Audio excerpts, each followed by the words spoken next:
Welcome to Going the Extra Mile, a podcast brought to you by Newleaf Training and Development. Each edition is sure to lift your spirit and encourage you in today's working world. Enjoy. Confession from the coffee house. A Kiwi and a Brit walked into a coffee house. I wish this were the beginning of a joke. Sadly, it's not. I'm not a big fan of coffee houses. To me, it just seems so ridiculous to pay so much for such a basic commodity. I can see and somewhat admire what these big coffee chains have done, though. They've created a third place for people, as the marketeers call it. The assumption is that our first and second places are our homes and our workplaces. The only issue I see with that picture is that for some people, their first and second place is the same place. To me, it seems rather sad that someone would rank one of their top 3 places as a characterless, bland and cookie-cutter set of 4 walls branded the coffee house chain. With this in mind, I reluctantly agreed to meet my friend at a local coffee house. My friend is from New Zealand, which is a small island off the coast of Australia, so he's hard enough to understand anyway. What made it even harder was the rather frustrating noise coming from the wheels of a cleaning trolley being pushed along by an associate. After about the 4th trolley trip, I resorted to lip reading the Kiwi as I just couldn't hear him. The associate seemed completely oblivious to the noise coming from her trolley cart.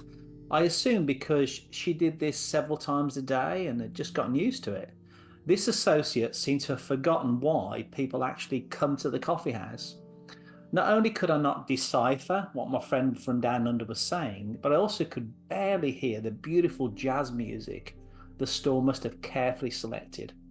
I could tell it was Stan Getz, but it might as well have been Iron Maiden, as this Iron Maiden dragged her heavy metal across the stone flooring again and again and again. Having previously served as a regional director within leisure and hospitality, I felt obliged to draw attention to this service challenge to the store manager. The only problem was I couldn't actually find a store manager, nor could I find anyone willing to take any responsibility. I asked one person, "May I ask, are you the manager?" Her response was, "Nope." That was it. Nothing more crossed her mind. I asked this reluctant employee if I could explain a customer frustration that I had. I waited for her to stop looking at her phone, and then I explained about the noise, but she seemed completely disinterested. I tried to emphasize how the environment of beautiful jazz music and the intoxicating aroma of their coffee beans was significantly spoiled by the trolley runs, but it was as if I was speaking another language. At this point, the disinterested non-manager said, quote, "We have to take the trash out, and that's the way we've always done it," end quote. I tried to reason with her on 2 points to consider. Firstly, that maybe a good time to take the trash out was at the end of the shift when the store closed. And secondly, that if trash had to be taken out during open hours, maybe, just maybe, it'd be a good idea to use a trolley with rubber wheels. I knew I'd lost the customer connection when she flatly responded, "But that's the trolley we use." So that's how it went down when a Kiwi and a Brit walked into a local coffee house last week. Not only am I sure this isn't my 3rd place, it's probably the last place I'd go to for a meeting with another human being with whom I wanted to converse. And that's my customer confession from the local coffee house.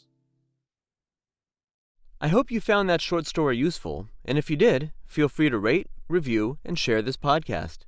We'll be back next week with another episode, and we also invite you to check out our other weekly podcast, Take 5, an inspiring interview with a leader worth listening to. Bye for now.